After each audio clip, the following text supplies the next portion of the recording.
अस्सलाम वालेकुम। उम्मीद है आप सब लोग खैरियत से होंगे। तो आज मैं आप लोगों को MGT211 के बारे में कुछ इंपॉर्टेंट नोट्स वगैरह बताऊंगा। मैंने कुछ करंट पेपर्स और कुछ इंपॉर्टेंट डेफिनेशंस वगैरह ली हैं, जिनको एक पेज पे लिख के वो आपके सामने शो करवा रहा हूँ। सबसे पहले तो मैं आपको बता दूं कि जो पेपर इस वक्त MGT211 का आ रहा है बिजनेस, ये टोटली कंसेप्ट बेस पे आ रहा है। तो आपको ज़्यादा इन डेफिनेशंस के ऊपर रट्टे मारने की ज़रूरत नहीं है। जस्ट इनका आपने कंसेप्ट लेना है। 50 प्लस तकरीबन MCQs होंगे। नेक्स्ट थ्री नंबर के 4 क्वेश्चन ये हैं और 5 नंबर के 4 क्वेश्चन हैं। तो आपने ये टोटली जो पेपर है आपका कंसेप्ट बेस होगा। और आपको एक तो ये काम करना है कि पूरी वीडियो देखनी है, क्योंकि इसके अंदर मैं आपको कंसेप्ट के हिसाब से सब कुछ समझाऊंगा। और ज़्यादा ये नहीं करना आपने कि मैं फ़ाइल दे दें, फ़ाइल सेंड कर दें, क्योंकि फ़ाइल से आप सिर्फ याद कर सकते हैं, वहाँ से आपका कंसेप्ट क्लियर नहीं होता। फिर भी अगर किसी को फ़ाइल चाहिए हो तो वो कमेंट में मैसेज करके फ़ाइल हासिल कर सकता है। कमेंट में मैसेज करें तो मैं वहाँ आपको लिंक दे दूँगा, वहाँ से जाके आप डाउनलोड कर सकते हैं। फिर मैं दोबारा कह रहा हूँ आपको कि आपको इस पे कंसेप्ट पे काम करना पड़ेगा, क्योंकि जो टोटल आपका पेपर है वो कंसेप्ट के ऊपर ही आ रहा है। तो ये जो इम्पोर्टेंट डेफिनेशन वगैरह मैंने लिखी है, मैं इनकी तरफ आता हूँ। सबसे पहले आपको नज़र आ रहा होगा difference between marketing and selling. अब मार्केटिंग और सेलिंग में क्या फ़र्क है आपको खुद को भी पता है, लेकिन अगर आप थोड़ा सा पढ़ लेंगे तो उससे ये होगा कि आपकी कुछ MCQs इससे क्लियर हो सकते हैं, या फिर अगर डेफिनेशन आ जाती है इस तरह के क्वेश्चन की तो आप वहाँ पे इजीली लिख सकते हैं। तो marketing start before decision of production. जब हम मार्केटिंग करते हैं, अब मार्केटिंग क्या चीज़ है। हमने कोई बिज़नेस स्टार्ट करना है, हम जैसे लेज़ है, ब्लेज़ स्टार्ट करना हो तो हम पहले लेज़ नहीं बनाएंगे, पहले हम सोचेंगे उसकी मार्केटिंग कैसे करनी है। पहले एरिया मार्केट को देखेंगे कि वहाँ पे इस वक्त क्या चल रहा है, किस हिसाब से हम उसकी एडवर्टाइजमेंट कर सकते हैं। उसके बाद हम लेज़ को कैसे बनाना है, किस तरह उसका रैपर या इस तरह की चीज़ें बनानी है। तो क्या मतलब होता है मार्केटिंग का, marketing starts before decision of production. चीज़ को प्रोडक्ट करने से पहले मार्केटिंग स्टार्ट हो जाती है। And marketing is a whole system. चीज़ हमने प्रोडक्ट करनी है, फिर प्रोडक्ट कर लिया, फिर सेल कर रहे हैं। टोटली सिस्टम मार्केटिंग का नहीं रुकता, मतलब शुरू से लेके एंड तक हमारी चीज़ सेल हो रही है तब भी मार्केटिंग नहीं रुकती। सेल हो चुकी है, न्यू बन रही है, तो हमारा मार्केटिंग का सिलसिला जारी रहता है। Marketing is a long term processor. तो ये मेन चीज़ एक और है, marketing is a long term processor, यानी कि ये है कि जब मैंने आपको जैसे बता रहा हूँ कि स्टार्ट होने से लेके प्रोडक्ट के बनने से लेके सेल होने तक ये सिलसिला चलता रहता है। दूसरा सेलिंग आ गया। Selling start after decision of making. अब जब हमने सोच लिया कि ये चीज़ बनानी है, जब चीज़ बनेगी फिर ही हम सोचेंगे ना कि अब इसको सेल कैसे करना है। तो सेल हमने तब जब हमने बना लिया चीज़। Selling is a part of marketing. Marketing का एक हिस्सा है सेलिंग करना। Selling is a short term process. अब जब चीज़ बन गई है उसके बाद हमने सेल करनी है, सेल हो गई तो ख़त्म, बात ख़त्म। उसके बाद न्यू बनेगी, फिर उसको सेल करना है। तो selling just a part of marketing and marketing is a whole system and a long term process. Then classification of products. अब प्रोडक्ट्स कितनी किस्म की होती हैं। एक होती है कंज्यूमर प्रोडक्ट्स, एक होती है इंडस्ट्रियल प्रोडक्ट।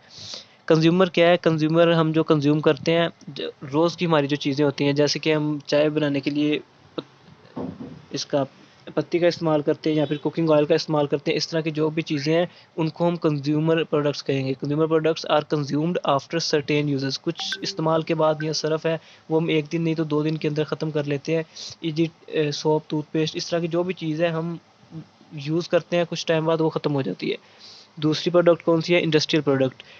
इंडस्ट्रियल प्रोडक्ट में क्या चीज़ आती है, जो इंडस्ट्रीज़ में यूज़ होती है।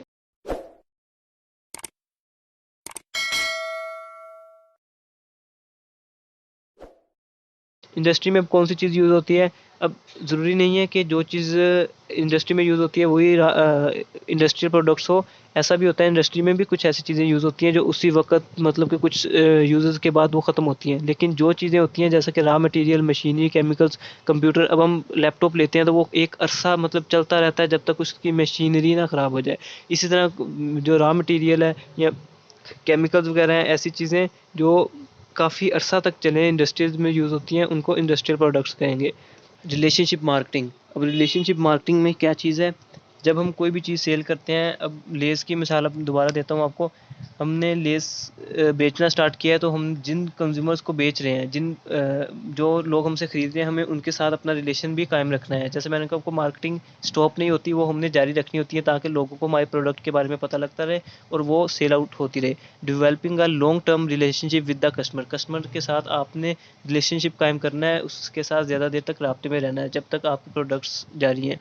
दूसरी है ट्रांजैक्शनल मार्केटिंग। ट्रांजैक्शन मार्केटिंग में जस्ट ये आता है कि आपने कस्टमर अब ट्रांजैक्शन विद कस्टमर, कस्टमर के साथ ट्रांजैक्शन करनी है और अपनी प्रोडक्ट सेल करनी है। अब यह factor influencing the marketing system, ये आपने वैसे याद कर लेनी है, external marketing environment factors and internal marketing environment factors.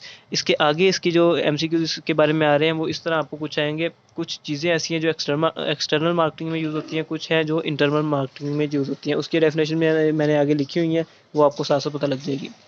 आगे है डिफाइन प्रोडक्ट। अब प्रोडक्ट क्या चीज़ होती है? अ set of physical and tangible attributes assembled in an identifier form.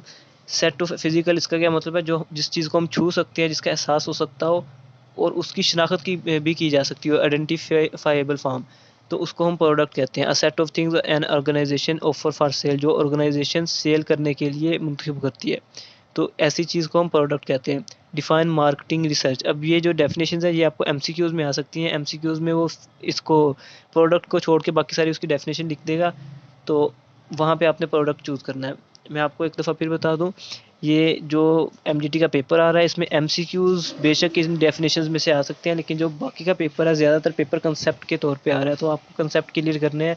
आपको कुछ ऐसे क्वेश्चन भी किए जाएंगे जो आपने अपने तौर पे लिखना होगा। जब आपने इन डेफिनेशंस को देखा होगा तो आप खुद से कुछ ना कुछ लिख सकेंगे। Define marketing research. Marketing research क्या चीज़ है? अब जब हम मार्केट में कोई चीज़ सेल आउट करते हैं तो उससे पहले मार्केटिंग मार्केटिंग में रिसर्च करना कि वहाँ पे किस तरह का डाटा प्रोडक्ट आपकी सेल होगी, किस तरह की नहीं होगी सेल, इस इन चीज़ों को रिसर्च करना मार्केटिंग रिसर्च कहलाता है। Marketing research is a decision support system, DSS, ये भी आपको एमसीक्यूज आ सकता है, डीएसएस डिसीजन सपोर्ट सिस्टम। इसमें क्या क्या रिसर्चेज हैं? Collection information from the market, market से इन्फॉर्मेशन कलेक्ट करना, डाटा एनालिसिस करना, डिसएमिनेशन ऑफ इन्फॉर्मेशन, ये भी आपने पॉइंट्स इसी तरह याद करने हैं। नीचे है categories of marketing research. Marketing research कितनी किस्म की होती है? प्रॉब्लम आइडेंटिफिकेशन और प्रॉब्लम सॉल्विंग। आइडेंटिफिकेशन करना कि क्या प्रॉब्लम्स आ रही हैं, उनको फिर देन सोल्व करना। Define data collection. Data collection will change from situation to situation. Data collection की मेन डेफिनेशन यही बनती है कि आप किसी भी चीज़ का डाटा कलेक्ट करते हैं, अब वो किस चीज़ का है उस हिसाब से, सिचुएशन के हिसाब से चेंज हो सकता है। Define and explain product life cycle. अब कोई भी प्रोडक्ट है उसका एक लाइफ साइकिल होता है, उसकी स्टेजेस होती है। ये भी आपको लॉन्ग क्वेश्चन में भी आ सकता है, लेकिन एमसीक्यूज में ही ज़्यादातर आता है। अब प्रोडक्ट लाइफ साइकिल है जो वो स्टार्ट होता है इंट्रोडक्शन स्टेज से। जब हम उसको लॉन्च करते हैं वो उसकी इंट्रोडक्शन स्टेज होती है। अ stage when a new product is introduced in the market. जब कोई न्यू प्रोडक्ट लॉन्च होती है मार्केट में, तो वो उसकी इंट्रोडक्शन स्टेज होती है। देयर आर वन और few manufacturers in the market. उस वक्त इसके कुछ एक या दो चार ज़्यादा, मतलब इतने ही मैन्युफैक्चरर्स होते हैं जो इसको बना रहे होते हैं। Growth stage. अब सेकंड स्टेज इसकी है growth stage. Sale of the product will increase. जब कोई चीज़ बन जाती है फिर उसकी क्वालिटी के हिसाब से उसको ग्रोथ मिलती है, लोग कस्टमर उसके ज़्यादा हो जाते हैं, मतलब लोग उसको ज़्यादा पसंद करते हैं due to repeated orders of the old customer. अब जो कस्टमर ने एक दफ़ा यूज़ की है वो कहता है कि यार ये चीज़ ठीक है, तो वो वही बंदा दोबारा यूज़ करता है, वो किसी को भी बताता है, तो उससे उसकी ग्रोथ होती है। Sale of the product will increase due to repeated orders of the old customers and new customers. Old customers के ऑर्डर से भी और new customers will also enter the market. New customers भी उससे मार्केट में आते हैं। Maturity stage. मैच्योरिटी स्टेज है जब इसको लोग और पसंद करते हैं, मतलब कि इसकी क्वालिटी के हिसाब से। Maturity stage highest level of sales in the market because of awareness about product. Product के बारे में क्वालिटी का बेटर या अंदाज़ा हो जाना कि अब जैसा कि हम वाटर, नेस्ले वाटर है, तो उसको अब लोग क्यों यूज़ कर रहे हैं, इसी वजह से कि वो उसकी क्वालिटी बेस है। आवाम को पता है कि उसकी क्वालिटी ज़बरदस्त है, उसके जम से पाक है, तो इस वजह से लोग अब तक उसको यूज़ कर रहे हैं, बल्कि न्यू पीपल भी हैं जो वो भी मार्केट के अंदर आ रहे हैं। नेक्स्ट इसकी आ जाती है डिक्लाइन स्टेज। अब ये स्टेज है जहाँ पे कुछ चीज़ें ऐसी होती हैं जो कस्टमर्स यूज़ करके उसको या तो उसको अच्छी नहीं लगती, या फिर वैसे वो न्यू यूज़ करना चाह रहे हैं, या किसी और प्रोडक्ट आने की वजह से वो उसको यूज़ करना छोड़ देता है, तो वहाँ पे decline stage, sale will start decreasing at this stage. Stage पे क्या होता है, यहाँ पे चीज़ जो जिसकी सेल आउट होती है वो डिक्रीज होना स्टार्ट हो जाती है, मतलब कम हो जाती है। Product will disappear from the market, तो उस वक्त प्रोडक्ट मार्केट से भी ख़त्म होना शुरू हो जाती है। नेक्स्ट है how many types of brands. अब ब्रांड्स कितनी किस्म के होते हैं, आपने नाम सुना होगा, ये जे ब्रांड्स है या फिर इस तरह के और भी काफ़ी ब्रांड्स वगैरह हैं। तो ये कितनी टाइप के होते हैं। सबसे पहले आता है नेशनल ब्रांड्स। नेशनल ब्रांड्स कौन से हैं, अब नेशनल नेम से आपको पता चल रहा है, ये भी एमसीक्यूज के तौर पे आपसे पूछा जा सकता है। National brand, a brand that sold throughout the country, जो कंट्री के थ्रू सोल्ड हो रहा है वो नेशनल ब्रांड है। नेक्स्ट है लाइसेंस ब्रांड। लाइसेंस ब्रांड कौन सा है, seller buys the right to sell that brand in the market. अब लाइसेंस ब्रांड किसी भी चीज़ का लाइसेंस, अब जब हम कोई भी शॉप वगैरह ओपन करते हैं तो इसका एक लाइसेंस होता है, या फिर कोई ब्रांड ओपन करते हैं तो उसका एक लाइसेंस होता है जो हम गवर्नमेंट से परचेज़ कर लेते हैं। उसकी कोई फ़ी या टैक्स वगैरह होते हैं वो हम उसको पे करते हैं, तो उस लाइसेंस के बिना पर हम फिर अपने उस ब्रांड को मार्केट में ला सकते हैं। नेक्स्ट है प्राइवेट ब्रांड्स। अब प्राइवेट ब्रांड में क्या होता है, किसी बंदे का अपना ब्रांड है, हम उससे इजाज़त लेके हम उसके थ्रू अपने मैन्युफैक्चरर्स करते हैं और वो चीज़ें सेल आउट करते हैं। डेफिनेशन क्या है, manufacturers use the brand of some retailer, जो पहले ही किसी का जो ब्रांड है उसी को हम यूज़ करते हैं while manufacturing the brand. Next है डिफाइन प्राइसिंग। प्राइसिंग क्या चीज़ है, प्राइस का तो आपको पता ही होगा, price is a value which a seller received in exchange of a goods और सर्विस। प्राइस ऐसी वैल्यू जो सेलर है, सेलर मीन जो बेचने वाला है, वो रिसीव करता है किस के बदले में, कोई अपनी गुड्स या सर्विस, जो अपने मतलब कोई चीज़ सेल करता है या फिर कोई सर्विस किसी को देता है तो उसके बदले में वो उससे पैसे वसूल करता है, उसको प्राइस कहते हैं। अब उसी से वर्ड है pricing. Pricing is a process of determining what a company will receive in. अब जो एक पूरी कंपनी है, एक कंपनी भी तो आकर पैसे देती है, पैसे लेती है चीज़ें सेल आउट करने के, तो उसका जो हिसाब किताब होता है कि कंपनी क्या रिसीव कर रही है, क्या प्रोडक्ट वो दे रही है और फिर क्या रिसीव कर रही है, इस चीज़ को डिटरमाइन करना उसको प्राइसिंग कहते हैं। नेक्स्ट है ऑब्जेक्टिव्स ऑफ प्राइसिंग। अब प्राइसिंग के ऑब्जेक्टिव्स क्या हैं, मतलब प्राइसिंग किस तरह से की जाती है, तो उसमें आता है, ये एमसीक्यूज आया हुआ था पेपर में कि कौन सा प्राइसिंग का नहीं है, तो ये भी आपने अच्छे से कर लेना है। Objectives of pricing, maximisation of profit, increasing market share, physiological advantage, get rid of stock, ये उसकी ऑब्जेक्टिव्स ये आपने ऐसे याद कर लेनी है। डिफाइन डिस्ट्रीब्यूशन मिक्स, अब ये भी एमसीक्यूज में आया हुआ था। ये जो ज़्यादातर डेफिनेशंस हैं ये एमसीक्यूज में ही आ रही हैं, और ये है कि आपको जो लॉन्ग क्वेश्चन आएगा वो आप इसके थ्रू लिख सकते हैं, क्योंकि आपको इससे बिजनेस के रिलेटेड काफ़ी पता लग जाएगा। तो एंड पे मैं इंशाल्लाह आपको ना सब्जेक्टिव जो लॉन्ग क्वेश्चन है उनके बारे में बताऊंगा कि आपने वो किस तरह करने हैं, क्योंकि वो आप खुद से भी बना के लिख सकते हैं। Combination of all channels which an organisation is using for distribution of product in the market. अब जो चैनल्स यूज़ होते हैं, ये भी एक क्वेश्चन आगे जाके आएगा कि जो कम्युनिकेशन है उसके कितने तरीक़ेकार होते हैं, तो ये भी उसके एक तरीके में से आता है चैनल्स। अब ये कम्बिनेशन और ऑल चैनल्स जब यूज़ होते हैं किसके लिए, distribution of product in the marketing, तो उसको distribution mix will vary from product to product and market to market. ये जो लास्ट लाइन है ये भी एमसीक्यूज में इसी तरह पूछी जा सकती है डिस्ट्रीब्यूशन मिक्स की, तो ये भी आपने ऐसे ही याद कर लेनी है। नेक्स्ट है डिफाइन एजेंट। एजेंट कौन होता है, a person who brings buyers and seller together. अब जो पर्सन बायर्स और सेलर्स दोनों को आपस में मिलाता है वो कौन है, वो एजेंट है। Who are technically sounded and work for both parties is called agent. जो दोनों पार्टीज के लिए काम करे, और ये काम किस लिए करता है, ये अपना पैसे के लिए ये काम करता है, मतलब एक्टिविटीज़ फॉर मनी। एजेंट अगर आप सादा अल्फाज में कहें तो एक बंदा, जैसा कि ज़्यादातर ये काम होता है इसमें, जब आप अपनी कोई असासा वगैरह है जिसको हम किराए पे देना चाहते हैं, रेंट पे देना चाहते हैं किसी मकान को, तो वहाँ पे या फिर कोई प्रॉपर्टी लेते हैं, तो एक दरमियान में एजेंट होता है जो सेलर को भी लेता है और बायर है उसको भी लेता है, और उनमें आपस में उनसे कमीशन लेता है, मतलब जितने की चीज़ सेल आउट हो रही है उससे उतना उसने कमीशन लेना है, तो उसको एजेंट कहते हैं। Define retailer. रिटेलर कौन है, a person who purchases in bulk quantity, ज़्यादा क्वांटिटी में जो चीज़ लेता है, and sells to the end buyers.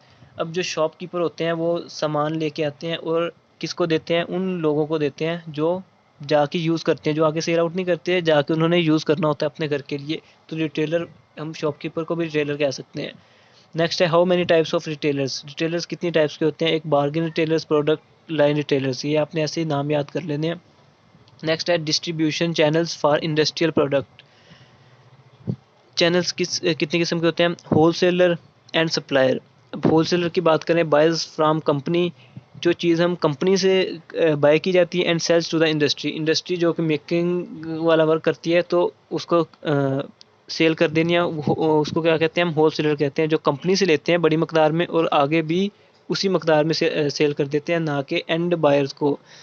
Next है सप्लायर, सप्लायर क्या है? सप्लायर इंडस्ट्री से प्रोडक्ट्स को लेता है और यूज़र्स जो यूज़ करते हैं, जैसे कि हम पीछे रिटेलर पढ़ के हैं, रिटेलर जो काम करता है, सप्लायर भी क्या करता है, लेकिन रिटेलर लेता है बल्क फॉर्म में इन्हीं चीज़ों से है, लेकिन सप्लायर इंडस्ट्री से प्रोडक्ट लेता है और यूज़र जिसने यूज़ करनी है उनको दे देता है ऑन बिहाफ ऑफ मैन्युफैक्चरर्स। मतलब टैक्स वगैरह वही है कि भाई इन्होंने चीज़ बनाई है, उनके नाम पे चीज़ें सेल आउट करना, उसको सप्लायर कहते हैं, जो जस्ट चीज़ें उधर से लेके इधर कर रहा है, लेकिन चीज़ें और नाम उसी बंदे का है जिसने ये चीज़ बनाई है। Define push and pull strategy, अब ये बहुत ही इंपॉर्टेंट क्वेश्चन है, पुश एंड पुल स्ट्रेटजी। इसमें क्या चीज़ है? इसमें जो मेन चीज़ है, आपको ये एमसीक्यूज में भी आ सकता है, बाकी लॉन्ग क्वेश्चन का कुछ अंदाज़ा नहीं कर सकते, क्योंकि लॉन्ग मैं फिर अब दोबारा बता रहा हूँ कि लॉन्ग ज़्यादातर कंसेप्ट बेस वाले ही आ रहे हैं। पुश स्ट्रैटेजी क्या चीज़ है? ये आपको इस तरह भी पूछ सकते हैं कि ये काम हमने करना है तो यहाँ पे कौन सी स्ट्रैटेजी यूज़ होगी, पुश या पुल? तो आपने जहन में अपने ये रखना है, जो पुश स्ट्रैटेजी है, हमने कोई भी चीज़ अपनी सेल आउट करनी है, वो हमने करनी है शॉपकीपर के थ्रू। हम शॉपकीपर को इंसेंटिव देंगे, या शॉपकीपर को हम कुछ भी ऐसा दें कि या उसके थ्रू उसको टारगेट करके हम वो चीज़ अपनी सेल आउट करवाएंगे, कि शॉपकीपर को कह के कि भाई हमारी ये चीज़ तू सेल करवा, उसके लिए हम तुझे इतनी सेल करने पे ये चीज़ देते हैं। और पुल स्ट्रेटजी क्या चीज़ है? पुल स्ट्रेटजी में हम शॉपकीपर को कुछ नहीं दे रहे, वो अपनी ज़रूरत के लिए हमसे चीज़ ले रहा है कि मैंने सेल करनी है। हम टारगेट करते हैं अपने उन पीपल्स को जिन्होंने वो चीज़ यूज़ करनी है, उसे कहते हैं पुल स्ट्रेटजी। हम उन लोगों को टारगेट कर रहे हैं जिन्होंने वो चीज़ यूज़ करनी है। तो डेफिनेशन पढ़ते हैं इसकी।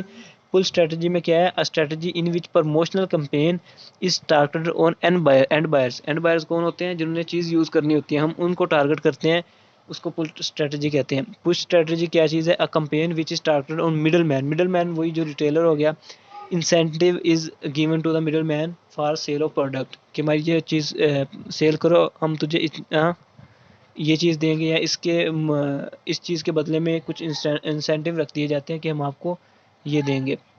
नेक्स्ट है acids, tangible acids and intangible acids. अब टेंजिबल और इनटेंजिबल का मतलब तो आपको पता ही होगा। टेंजिबल वही चीज़ें हैं जो आपको आप छू सकते हैं जिनको, इनटेंजिबल जिनको आप छू नहीं सकते। Tangible that have physical existence, physical वही छू सकते हैं, फर्नीचर, प्लांट, मशीनरी या पेन, पेंसिल, इन चीज़ों को हम छू सकते हैं तो वो टेंजिबल एसिड बनते हैं, लेकिन वो एसिड्स भी होने चाहिए। टेंजिबल एसिड्स, इनटेंजिबल एसिड्स हैं that have not physical existence, जैसे कि कॉपीराइट, हम कोई अच्छा काम कर रहे हैं तो उसको हम छू तो नहीं सकते, हालांकि काम अच्छा कर रहे हैं हम, तो वो इनटेंजिबल एसिड्स हो जाएंगे। नेक्स्ट है डिफाइन कम्युनिकेशन। अब ये कम्युनिकेशन, कम्युनिकेशन क्या चीज़ है? कम्युनिकेशन ये हम एक दूसरे से बात कर रहे हैं, मैं अब यहाँ पे बात कर रहा हूँ तो आप मुझे सुन रहे हैं अगर, तो वो हम कम्युनिकेट कर रहे हैं, जस्ट वन साइड कम्युनिकेशन। तो हम इसकी डेफिनेशन पढ़ते हैं। Communication is derived from the Latin word communis से ये बना है, विच मीन्स टू शेयर, जिसका मतलब शेयर करना है। Hence the word communication means the process of sharing, sharing करने के प्रोसेस को कम्युनिकेशन कहते हैं। In simple words communication mean sharing information between two or more then peoples. अब एक बंदा खड़ा है, बाकी सब लोग सामने सुन रहे हैं, तो वो अपनी इन्फॉर्मेशन आपको शेयर कर रहा है, तो वो क्या है? कम्युनिकेशन है।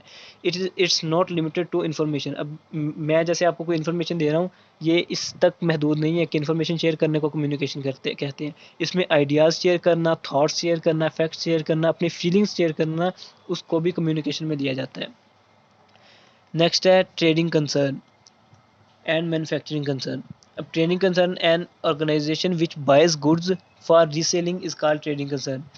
ये भी डेफिनेशन आई हुई थी एमसीक्यूज में। एन ऑर्गेनाइजेशन, जो ऑर्गेनाइजेशन है वो गुड्स, मतलब गुड्स भी चीज़ों को कहते हैं, परचेज करती है किस काम के लिए? सेल दोबारा सेल करने के लिए, मतलब ज़्यादा चीज़ ले ली और आगे फिर उसको रीसेल कर दिया अपना मुनाफा या प्रॉफिट निकाल के। मैन्युफैक्चरिंग कंसर्न क्या चीज़ है? मैन्युफैक्चरिंग एन ऑर्गेनाइजेशन विच बाइज़ रॉ मटेरियल, वो ऐसी चीज़ लेती है जैसे कि हम बाइक का ले लें, वो बाइक के पार्ट्स लेगी। जो ट्रेडिंग कंसर्न है वो बाइक लेगी और आगे बाइक ही सेल करेगी, मतलब 20-30 बाइक्स ले लेगी, वो एक एक करके सेल करेगी। लेकिन जो मैन्युफैक्चरिंग है वो बाइक के पार्ट्स लेंगे और उनको बनाएंगे, पहले जोड़ेंगे, पार्ट्स बने बनाए लेके उनको जोड़ के फिर सेल आउट करेंगे। Buys raw material and convert this raw material into finished goods for reselling is called manufacturing concern. ये भी आपने एमसीक्यूज के लिए याद रखना है।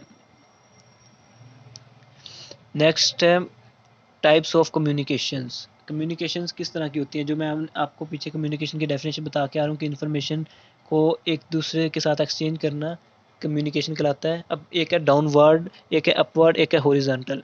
अब ये भी एमसीक्यूज में आपको आ सकते हैं कि ये तीनों का क्या मतलब है, डाउनवर्ड का क्या मतलब है, अपवर्ड का क्या मतलब है, हॉरिजॉन्टल का क्या मतलब है। डाउनवर्ड अब मैं आपको समझाता हूँ इस हिसाब से कि टीचर और स्टूडेंट आपस में बात कर रहे हैं।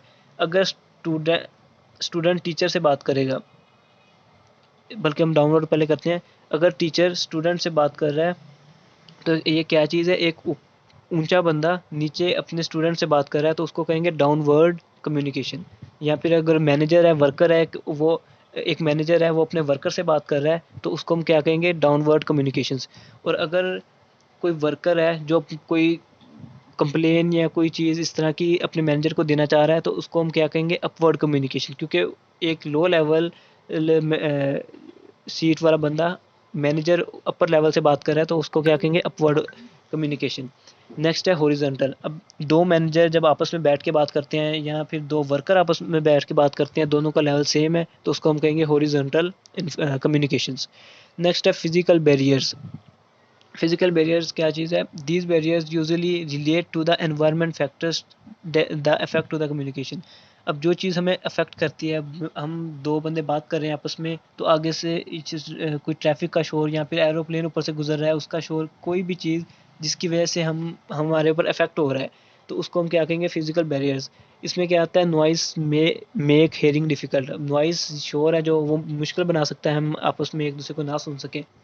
लिसनर हियरिंग लॉस है। ये ऐसा भी हो सकता है कि आप बोल रहे हैं लेकिन लिसनर जो आपको सुनने वाला है वो सुन ही ना रहा हो। जैसे कि मैं अब आपको लेक्चर दे रहा हूँ तो आप अगर कोई और काम कर रहे हैं, किसी और चीज़ में मसरूफ़ हैं, आप मुझे सुन ही नहीं रहे तो उससे भी फिजिकल बैरियर्स पैदा हो गए।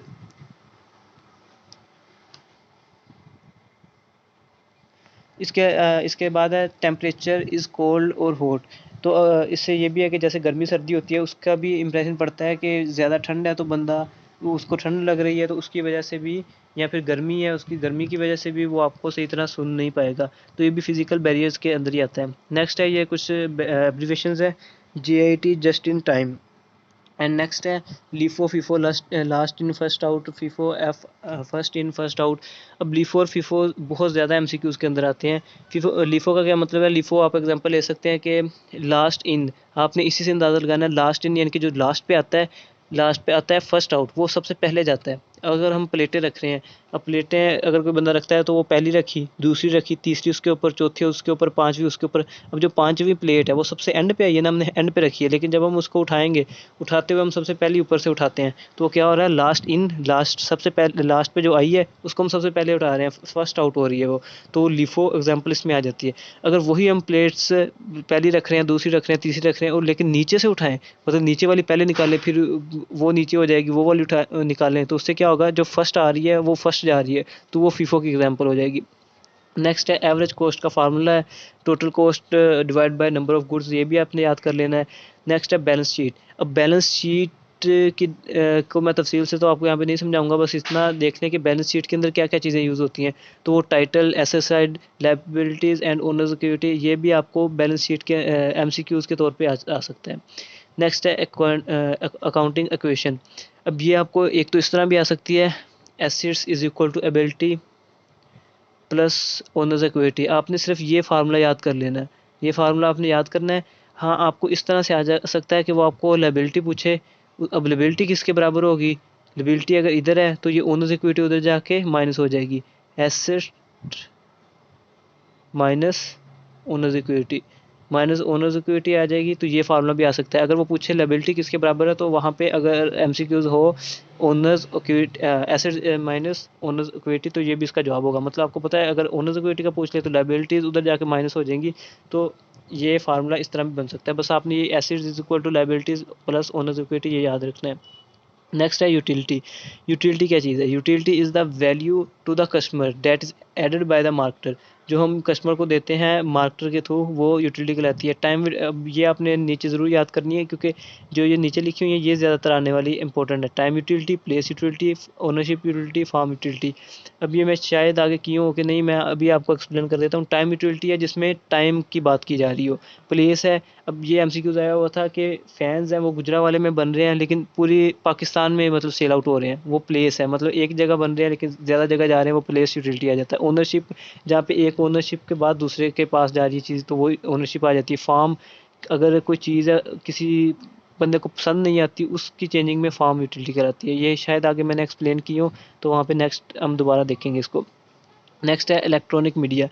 अब और नॉन इलेक्ट्रॉनिक मीडिया, ये तो आप सब लोगों को पता होगा। इलेक्ट्रॉनिक मीडिया क्या है? जहाँ पे इलेक्ट्रिसिटी या फिर इंटरनेट का यूज़ होता है, जैसा कि रेडियो हो गया, टेलीविज़न या फिल्म, ये इलेक्ट्रॉनिक मीडिया के अंदर आती है। नॉन इलेक्ट्रॉनिक क्या चीज़ है? न्यूज़पेपर हो गया जिसमें किस चीज़ का यूज़ नहीं है। ये एमसीक्यू ज़्यादातर आ रहा है और उसमें पूछा क्या जा रहा है कि इनमें से कौन सी चीज़ इलेक्ट्रॉनिक मीडिया नहीं है। वहाँ पे ये ब्रोचर या फिर बिलबोर्ड, ये दोनों चीज़ें आ रही हैं, तो आप ध्यान से देख लें। नॉन इलेक्ट्रॉनिक मीडिया याद करने, क्योंकि इलेक्ट्रॉनिक का तो आपको पता ही होगा, ये दोनों नॉन इलेक्ट्रॉनिक है। न्यूज़पेपर भी नॉन इलेक्ट्रॉनिक है। नेक्स्ट है ऑडियंस एनालिसिस। अब ये वर्ड है ऑडियंस। ऑडियंस किस से मिलके बना है, मतलब इसके मतलब क्या है, तो वो एक्सप्लेन है। ए फॉर ऑडियंस है, यू फॉर अंडरस्टैंडिंग है, डी फॉर इंटरनेट है, डी फॉर डेमोग्राफिक फैक्टर है, I for internet, E for environment, N for needs, C for customised, E for expectations. तो ये भी इसी तरह आपसे पूछा जा सकता है कि ऑडियंस एनालिसिस में ई क्या चीज़ है, तो वो आपने एमसीक्यूज में इस तरह बताना है। नेक्स्ट आ जाता है requirement. Requirement is the process by the organisation to attract the qualified pool of job applicants. अब क्या होता है कि जॉब आती है किसी कॉलेज में कि हमें इंग्लिश का प्रोफेसर चाहिए, तो हम रिक्वायरमेंट्स रख देते हैं कि एक बंदा हो जिसने एमफिल किया हो इंग्लिश में। अब हमने क्या की, रिक्वायरमेंट रख दी है उनके लिए कि एमफिल किया बंदा चाहिए हमें, उसका एक्सपीरियंस हो साथ 2 ईयर्स का। अब वो क्या है, इज़ द प्रोसेस, ये एक प्रोसेस है और बाय द ऑर्गेनाइजेशन। ये किसने किया है? ऑर्गेनाइजेशन ने किया है।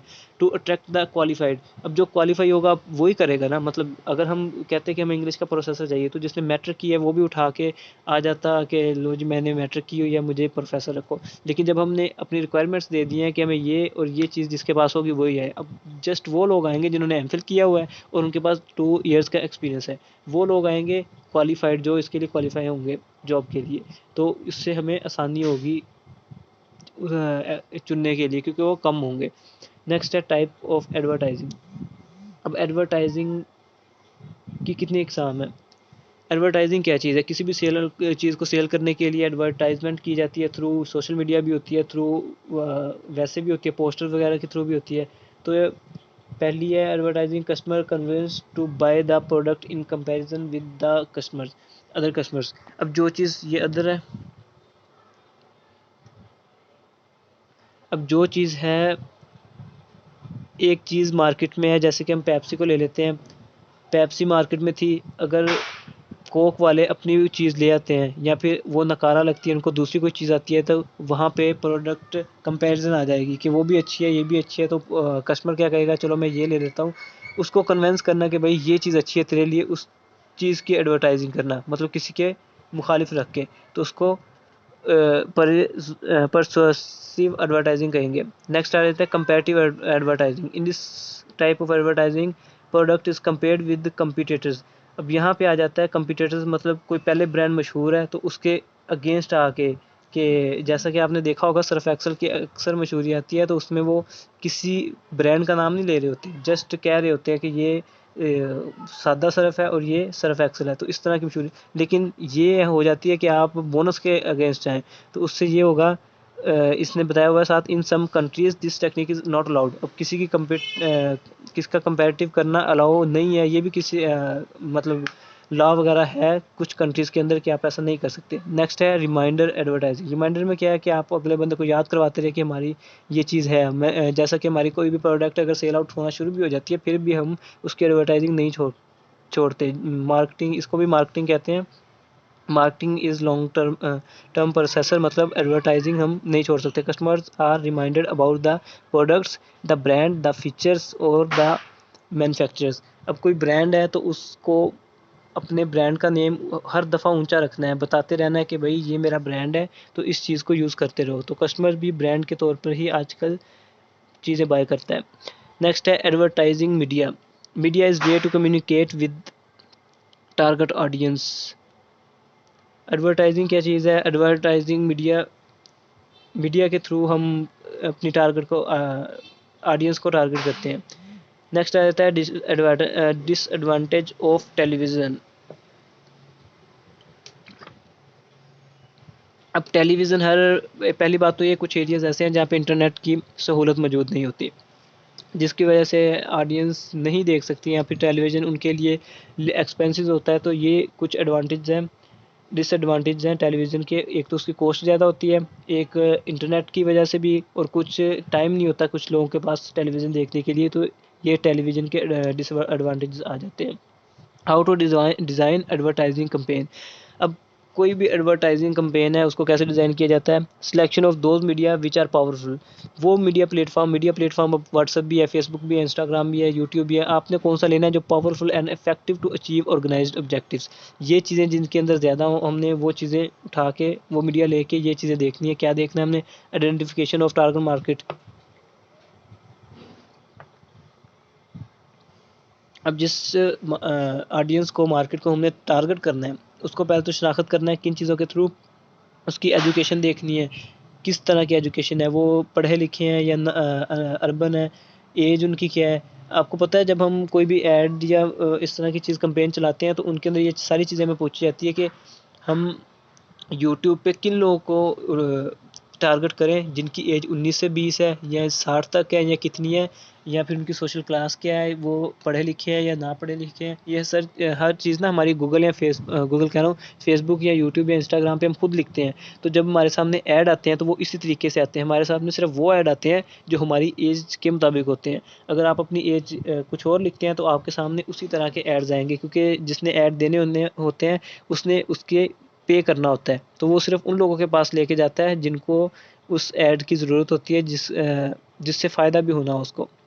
नेक्स्ट है features of the prospective buyer. इसमें क्या है? Age of the person, interest of the person, preference of the person. ये भी आपने इस तरह याद कर लेना है। नेक्स्ट है advantage and disadvantage of appointment. अब अपॉइंटमेंट क्या चीज़ है? जैसा कि मैंने आपको पहले बताया था कि अपना रिलेशनशिप कायम रखना कस्टमर्स के साथ। अब वो कैसे करेंगे? आप कस्टमर से बार बार मिलें, उनको गिफ्ट्स भेजते रहें या इस तरह का काम। ये तो उसमें अब आप अपॉइंटमेंट लेते हैं या फिर वैसे उनसे मिलने चले जाते हैं। तो ये दो चीज़ें बताई गई हैं। अगर अपॉइंटमेंट अगर लेनी है तो उसके एडवांटेज क्या है? एडवांटेज क्या है कि अब आपने अपॉइंटमेंट ली होगी, स्पेशल टाइम लिया होगा, तो आपको वो अच्छे तरीके से सुनेगा, स्पेशल आपके लिए बैठ के वो आपकी बातें सुनेगा, तो प्रॉपर हियरिंग। नेक्स्ट है customer will get the feeling that his time is being respected. अब वो उसको फील होगा कि मुझसे अपॉइंटमेंट ली गई है, मतलब उसका टाइम बहुत कीमती है, ये कंपनी जानती है। नेक्स्ट है disadvantage, customer might say no. अगर आप उससे अपॉइंटमेंट लेते हैं तो वो आगे से अगर ना कर देता है तो फिर अब आप उससे बात नहीं कर सकते। एक डिसएडवांटेज ये हो गया। नेक्स्ट है sales person might not be able to reach in time. अब आपने अपॉइंटमेंट ले ली, 7 बजे का टाइम है, लेकिन किसी वजह से वो टाइम पे ना पहुंच सके, तो ये भी इसका डिसएडवांटेज है। नेक्स्ट है abbreviation AIDA, attention, interest, desire, action. Next define production.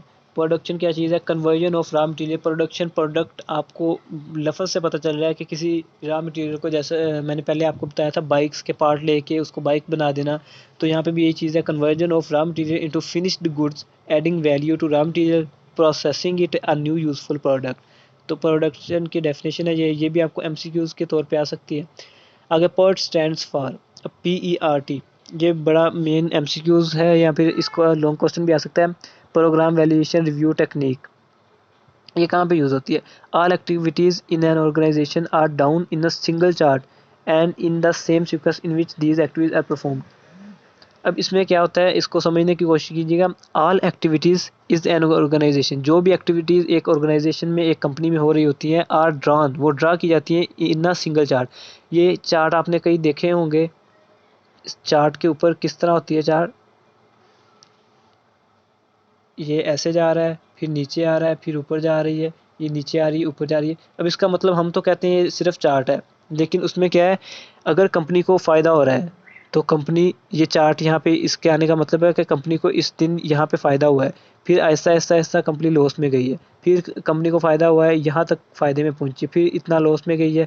ये डेट्स के हिसाब से, मतलब कि जो जो कंपनी के अंदर हो रहा होता है ना, उसको एक सिंगल चार्ट के ऊपर ड्रान करना, उसको पर्ट कहते हैं।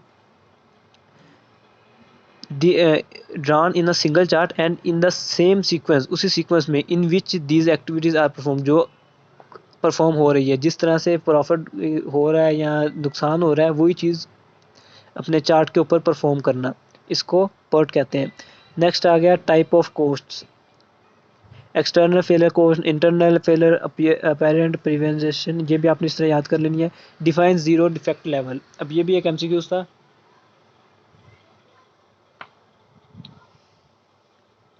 अब इसमें एमसीक्यूज ने क्या पूछा हुआ था, a stage where there is no defect in the product process and organization।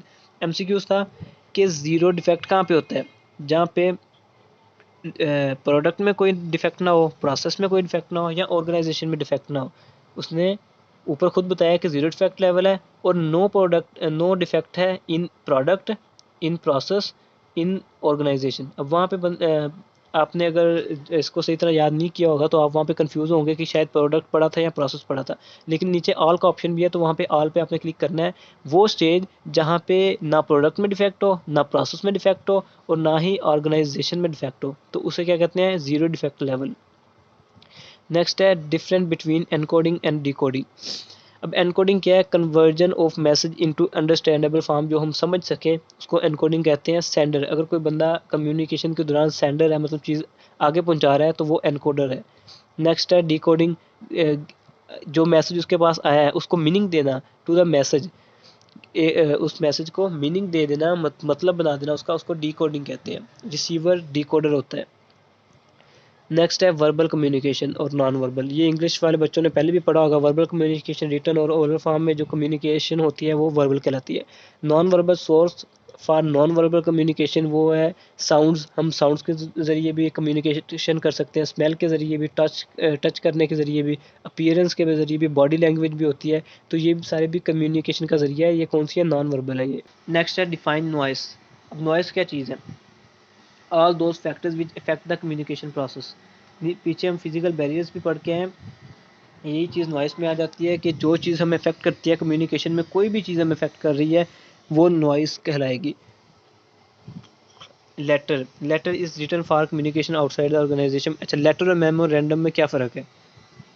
Letter है अगर हमें आउटसाइड किसी को कोई पैगाम भेजना है, कोई कम्युनिकेशन करनी है, लेकिन आउटसाइड मतलब कि हम यहाँ हैं, उसको हमसे दूर है वो बंदा, या ऑर्गेनाइजेशन से बाहर है, तो उसको हम लेटर लिखेंगे कि कम्युनिकेट करने के लिए। और मेमोरेंडम क्या है, एक इजलास होता है जो कंपनी के अंदर, अगर कंपनी के अंदर में कोई काम करना है तो वो इजलास कहलाता है कि मेमोरेंडम वो लिखा जाता है लिखा जाता है कम्युनिकेशन के लिए, जो ऑर्गेनाइजेशन के अंदर ही, उसको हम मेमोरेंडम कहेंगे।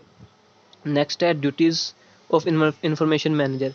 अब एक इंफॉर्मेशन मैनेजर है, उसकी ड्यूटी क्या है, उसका काम है इन्फॉर्मेशन को गैदर करना, ऑर्गेनाइजिंग, डिस्ट्रीब्यूशन। ये भी आपने तीन इस तरह याद कर लेने हैं। Different between market research and, दूसरा कौन सा है, अच्छा, मार्केट रिसर्च एंड MIS।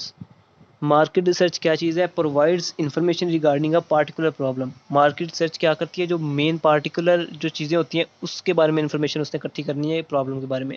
और management information system, MIS stand for MIS, उसका क्या काम है, हमें वो इन्फॉर्मेशन प्रोवाइड करना, provides information regarding decision making of management, जिसके थ्रू मैनेजमेंट ने डिसीजन लेने होते हैं। नेक्स्ट है कंपोनेंट्स ऑफ इंफॉर्मेशन सिस्टम, ये भी आपको MCQs के थ्रू आ सकता है। Hardware, software, controls, database, people and telecommunication. Next है difference between accounting and book keeping. अब अकाउंटिंग एंड बुक कीपिंग में क्या फ़र्क है, ये भी आपको एमसीक्यूज के तौर पे ही आएगा। ये जितने भी आप क्वेश्चन कर रहे हैं ये ज़्यादातर अगर आप कंसेप्ट से करते हैं तो आपको 50+ एमसीक्यूज हैं जो जो इन्हीं में से आपको आने हैं। तो ये आप तैयारी कर रहे हैं एमसीक्यूज के लिए। और जो एंड पे सब्जेक्टिव होगा वो तो आपको ये होगा कि आपने जब कंसेप्ट ये पढ़े होंगे तो आपको इन चीज़ों के बारे में पता होगा, यही चीज़ें आपको पूछी किसी और तरीके से जाएंगी सब्जेक्टिव में जाके। तो अभी मैं आपको इंशाल्लाह लास्ट में बताता हूँ। नेक्स्ट अकाउंटिंग है recording information in the book is called book keeping. अब हम बुक के अंदर कुछ लिखते हैं, कुछ रिकॉर्ड करते हैं इन्फॉर्मेशन, तो उसको क्या कहते हैं, बुक कीपिंग कहते हैं। To draw a picture from the information, मैंने जैसे आपको बताया कि कंपनी है, जब वो उसका प्रॉफिट हो रहा है या लॉस हो रहा है उसको हम ड्रा करते हैं चार्ट के ऊपर, तो उसको क्या कहते हैं, अकाउंटिंग। अकाउंटिंग का क्या काम है, टू ड्रा अ पिक्चर, तस्वीर लेना, फ्रॉम द इन्फॉर्मेशन, उस इन्फॉर्मेशन की इज कॉल्ड अकाउंटिंग। नेक्स्ट है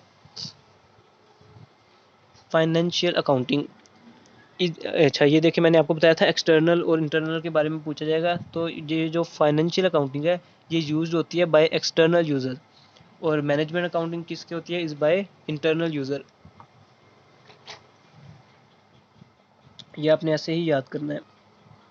नेक्स्ट है ये फिर वही इंटरनल ऑडियंस आ गई और external audience. People who working in the organisation is called internal. Internal का मतलब ही इन है, तो वर्किंग विद इन, जो ऑर्गेनाइजेशन के अंदर लोग काम करते हैं वो कौन सी ऑडिटर्स हैं, इंटरनल ऑडिटर्स। और जो कंपनी के एम्प्लॉयज़ नहीं है वो कौन है, एक्सटर्नल ऑडिटर्स। ये फाइल आपको मिल जाएगी, आप कमेंट कर दीजिएगा नीचे, तो आपको मैं लिंक दे दूंगा, वहाँ से जाके आप डाउनलोड कर सकते हैं इसको easily. Owners liability, owners equity, trial balance, money invested by the owner of the business is called owner's liability, it is called capital। जो मनी इन्वेस्ट होती है ओनर के थ्रू बिजनेस के अंदर उसको ओनर्स लाइबिलिटी कहते हैं। उसका जो पैसा लगा होता है उसको लाइबिलिटी कहते हैं। वो ओनर का अगर लगा हुआ तो owners liability. Right of the owner in the business, ये इक्विटी है। जब ओनर का पैसा लगा होगा तो जाहिर सी बात है उसके अख्तियार भी ऊपर होंगे, तो वो उसके राइट्स हैं जो उस बिजनेस के ऊपर, वो ओनर्स इक्विटी होता है। Trial balance, a sheet in which we trial balance of ledger, जहाँ पे हम हिसाब किताब करते हैं वो ट्रायल बैलेंस में आ जाती है। डिफाइन इनकम स्टेटमेंट है, a statement which tells income और loss, it is also called profit and loss amount account. Income statement के अंदर अगर हमें कोई लॉस या प्रॉफिट हो रहा है तो वो चीज़ें दर्ज की जाती हैं। डिफाइन बजटिंग, अब बजट, बजट हमने देखा होगा कि साल बाद हमारे पाकिस्तान का बजट तैयार होता है, तो बजट एक एस्टिमेट होता है किस काम के लिए, अ प्लान और an estimate for future expensive, कि हमारे अखराजात जो फ्यूचर में होंगे या रेवेन्यूज़ हैं वो क्या हो सकते हैं। वो एक बजट बनाया जाता है कि हमारे इतने पैसे यहाँ खर्च हो सकते हैं एक साल में, इतने यहाँ हो सकते हैं, इतने यहाँ। घरों में जो बजट बनता है वो एक महीने का बनता है, अगर कंपनीज में बनता है तो वो कंपनी के हिसाब से ईयर का बनता है। It will be prepared before the start of the business, business को स्टार्ट करना है उससे पहले उसका एस्टिमेट लगाया जाता है कि साल का इतना खर्चा होगा, हमारे पास इतना पैसा होगा तो हम स्टार्ट कर सकते हैं। तो ये बजट भी एक ज़रूरी चीज़ होती है बिजनेस के अंदर। नेक्स्ट है revenue. Revenue is income. Profit क्या है, is obtained after deduction deducting expenses from revenue. अब रिवेन्यू क्या चीज़ है, जब हम कोई बिजनेस करते हैं तो उसमें से हमें क्या अर्न क्या होता है, वो हमारी इनकम आ जाती है। अब अर्न तो हो गया, हम अगर देखें हमने पेन बनाए हैं, अपने मैन्युफैक्चर किए हैं पेन, 100 पेन हमने मैन्युफैक्चर किया है, 100 का एक पेन बेचा है, तो वो कितना 10,000 हमें रिवेन्यू आया है, 10,000 हमने कमा लिया। अब ये तो हो गया रिवेन्यू 10,000, लेकिन